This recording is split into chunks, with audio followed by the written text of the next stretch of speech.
hebben een uitzending Boordevol Cultuur en daar past natuurlijk ook een live optreden in. Bij ons in de studio is Jos van Rens en hij brengt een Limburgse dialectversie van het nummer van Leonard Cohen, Dance Me to the End of Love.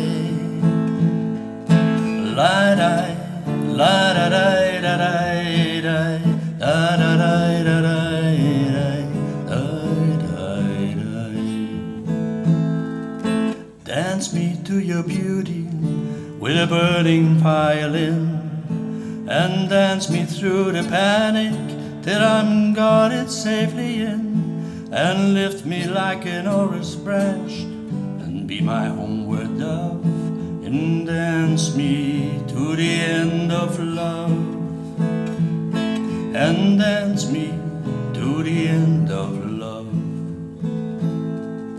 Laat mich dich fühlen, zonder dat immers het zuid, en laat mich dich bewegen wie een vogel in de zon, en laat mich langzaam zien wat we samen brengen kan, en dans mich tot ons liefde komt. Ja, dans mich tot ons liefde komt. La da da da da da, la da da da da, la da da, la da, la da da da da, la da da da da, la da da. Dance me to the wedding now, and dance me on, and dance me very tenderly, and dance me very long. We're both of us beneath our love, we're both of us above, and dance me till the end of love.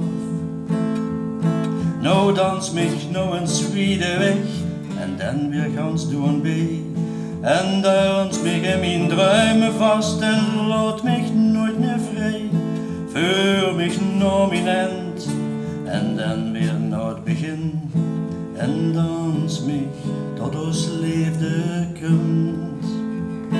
Ja, dans mich tot ons liefde komt. La da, la da da da da, la da da da da, la da da,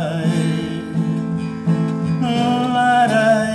La da da da da, la da da da da, la da da, la da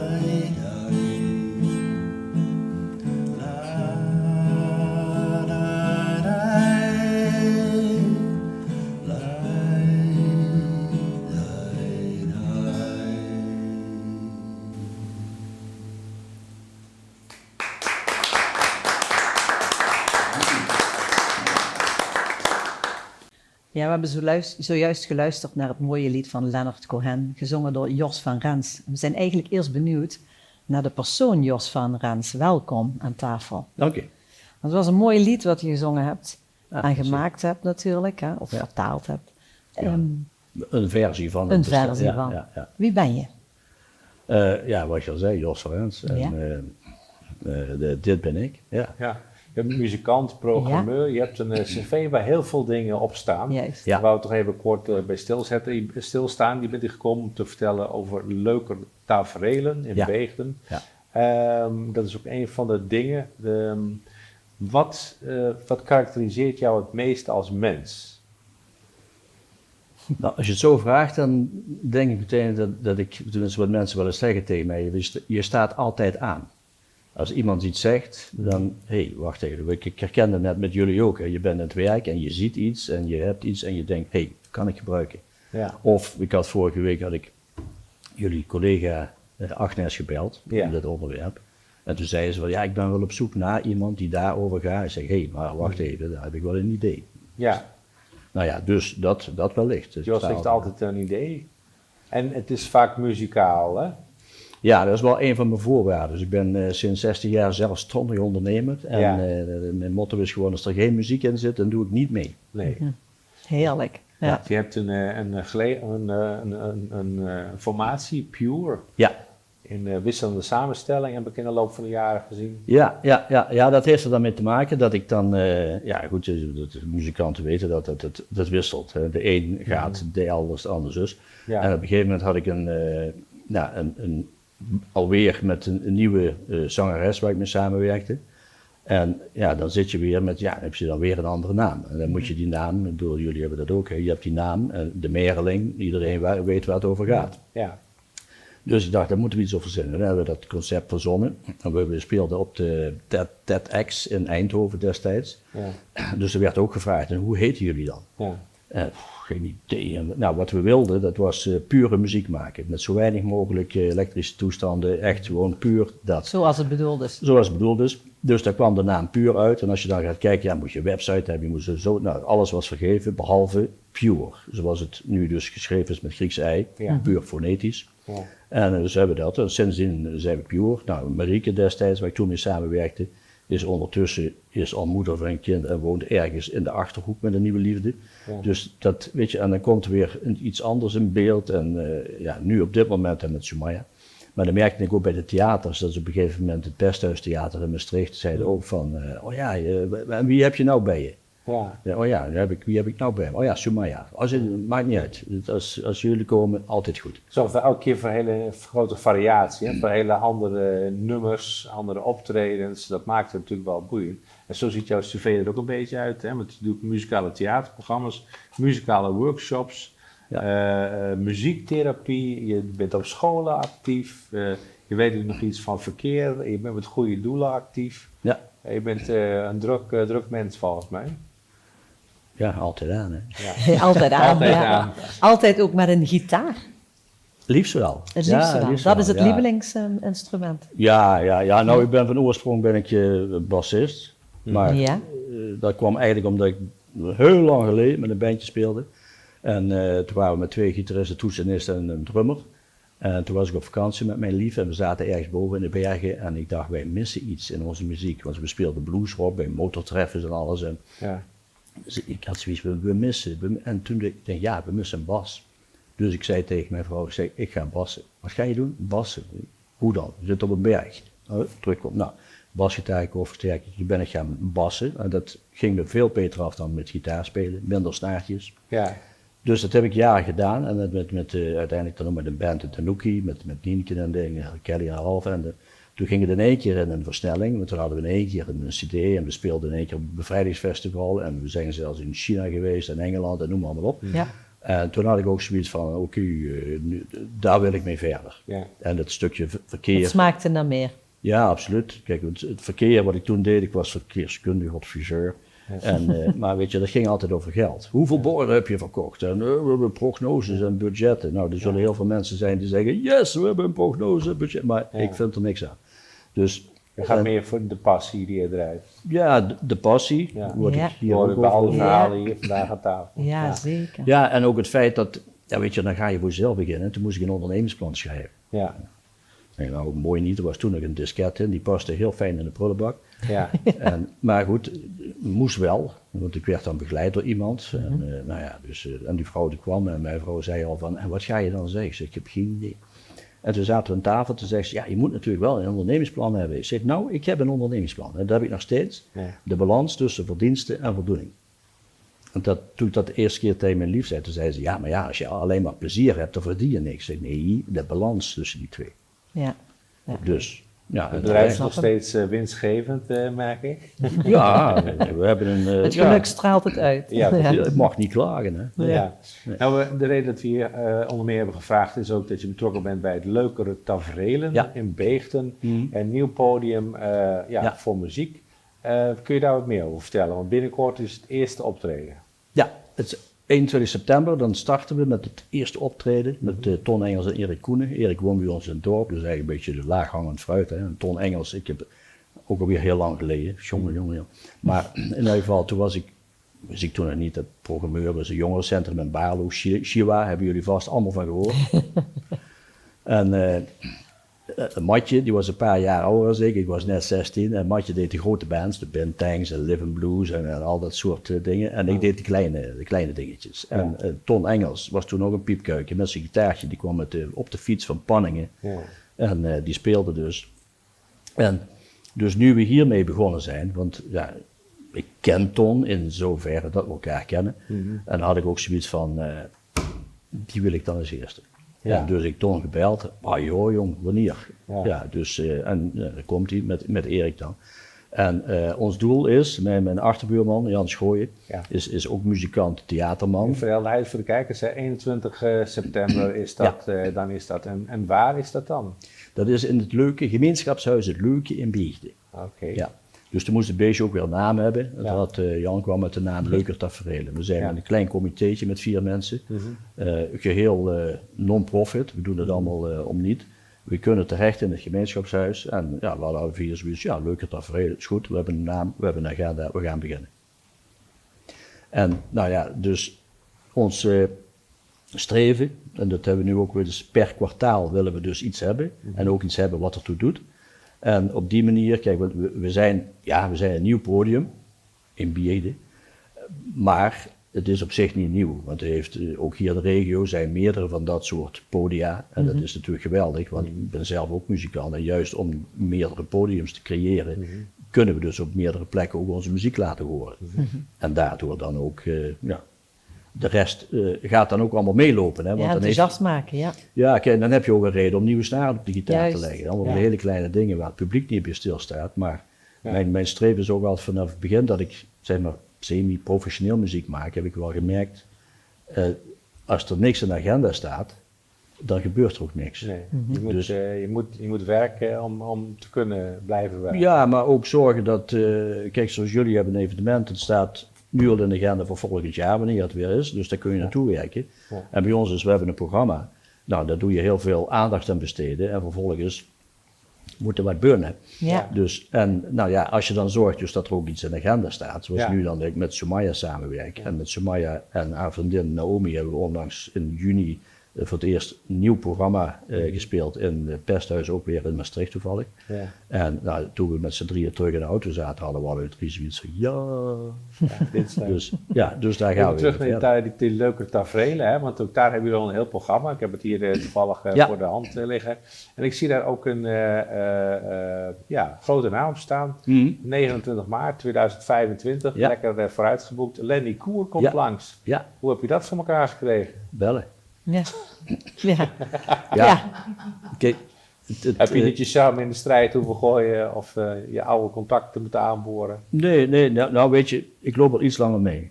Omdat ik al in die iets langer tijd altijd gewoon bezig geweest ben. En met dingen te doen, kom je mensen tegen. En kijk, als ik dan iemand tegenkom, en ik denk, dan pak hem bij zijn lurven en leggen we contact. En op die manier ga je verder. Toen ik destijds met Marieke bezig was met de cd van Leonard Cohen, dat was in 2017, want we hadden een opdracht voor de Europese culturele hoofdstad Leeuwarden, 2018, om een cd te maken met Limburgstalige liedjes van Cohen. Ja, maar dat was ook zo'n Friese cd, ja? Ja, die was er eerst geweest en dat was zo'n succes, hadden ze zoiets van, we willen ook Limburgs. We hadden toen een theaterprogramma, daar wilden ze hem opnamen, nou, heel verhaal. En toen waren we mee bezig en toen belde die platenmaatschappij op. Joske, ik kan geen Fries, jij wel, maar dus zoiets was het, hè, Joske. Je moet ook even een bekende Limburgse artiest moet je ook nog regelen erbij, want het moet wel een body hebben, hè. Ik zei, nou, dankjewel, dus wij hebben geen body dan. Ja, nee, natuurlijk wel, maar een bekende naam erbij, zou wel mooi zijn. Nou ja, weet je, dan ben ik gaan denken en ik had zoiets van, en toen dacht ik, wacht even, een bekende naam, Lenny Koer.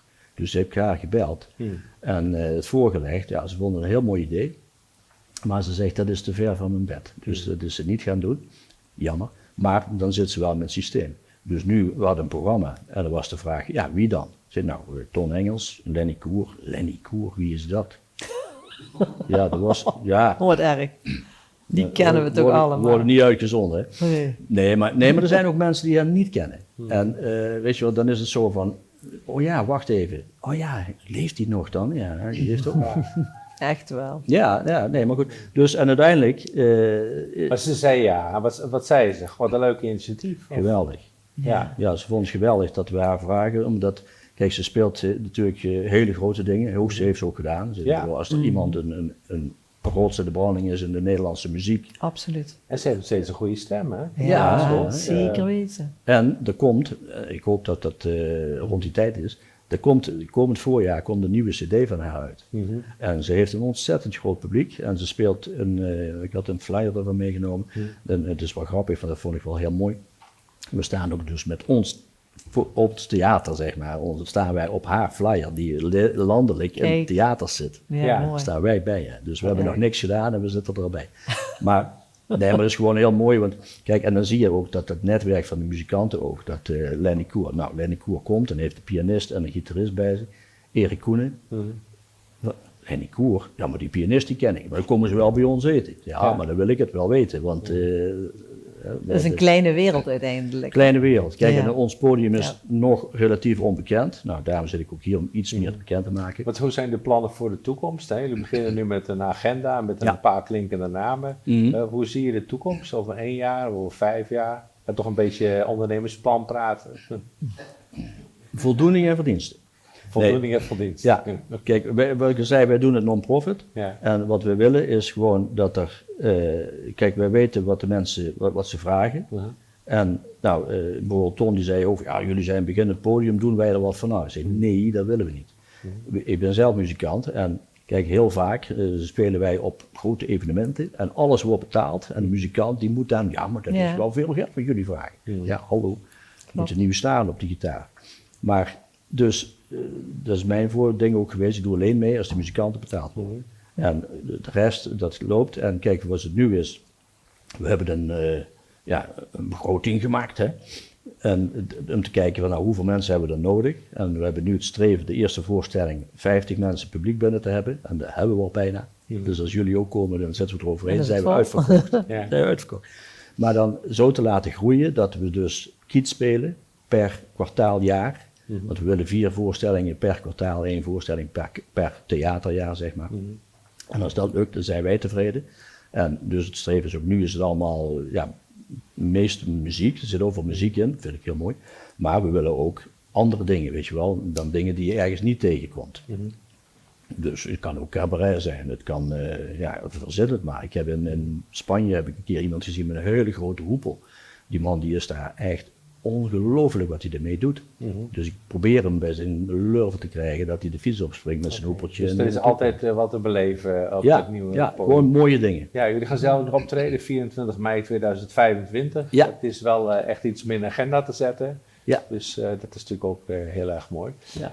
Heel fijn dat je hierover wilde komen vertellen. Je gaat als afsluiting nog een prachtige lied zingen. Een lied van jezelf. Ja. Het heet, als ik het goed uitspreek, en dat is niet in het Fries, Vreezin. Oh, netjes. Ja, Ja, vrij zijn. ja. Kun je dat kort toelichten? Ja, kort. Het woord vrijheid, vrij zijn, wordt heel vaak gebruikt. En heel vaak denk ik van, zoals nu ook weer, ik was net onderweg hier naartoe en dan hoor ik de nieuwsberichten en dan denk ik van, waar zijn we in godsnaam geweest? Dus dat was het idee van, daar wil ik een lied over schrijven. Nou, dan hoor ik hier achter mensen ook al zeggen, de liedjes gaan heel vaak over liefde. En ook in de liefde is het, ik was ook een keertje stroomverliefd op een meisje. En een keer daarna, een week daarna ontmoeten we elkaar weer. Toen zei het meisje, ja, maar we gaan geen relatie, want ik wil vrij zijn. Ik denk, donder op, ik heb al genoeg vrienden, ik wil iemand op te knuffelen. En dus die dingetjes heb ik meegenomen in de liedjes, zo van, ja, je gaat, maar ik zit hier nog met een gebroken hart. En ik wil ook vrij zijn, maar wel vrij zijn met jou erbij. En vrij zijn, ja, kijk naar de wereld, wat gebeurt er allemaal? En dan denk ik van, nou, wat hier allemaal gebeurt, dat zijn hele mooie dingen. En laten we dat vooral samen doen en die vrijheid op een hoog niveau zetten. Nou, mogen we je uitnodigen om plaats te nemen. En dan gaan we luisteren naar het lied van Jos van Rens.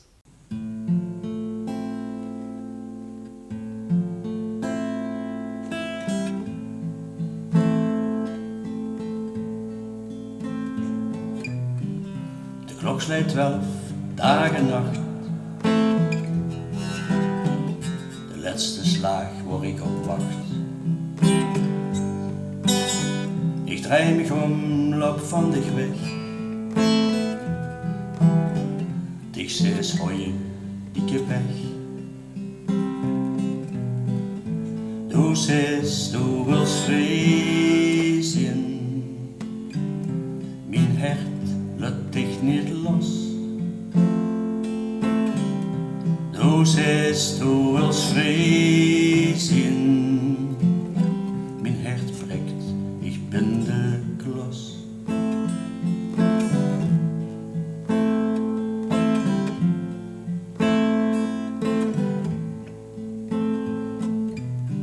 Ik sta niet dan met lege heen. Een cloud vol met foto's. Je op de fiets met lege been. Onderweg, ik kom niet vooruit. Du zes, du wilst vrezen. Mijn hart laat dich niet los. Du zes, du wilst vrezen. Mijn hart breekt, ik ben de klos.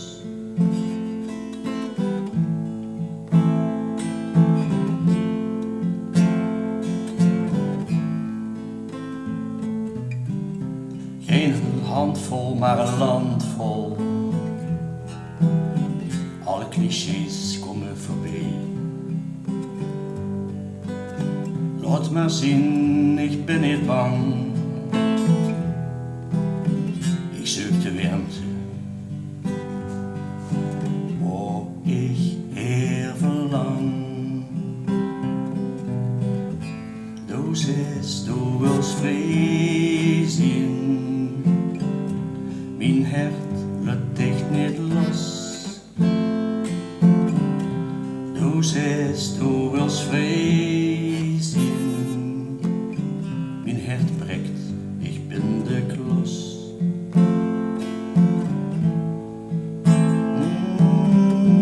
Ik ben de klos. Ja, Jos is de klos.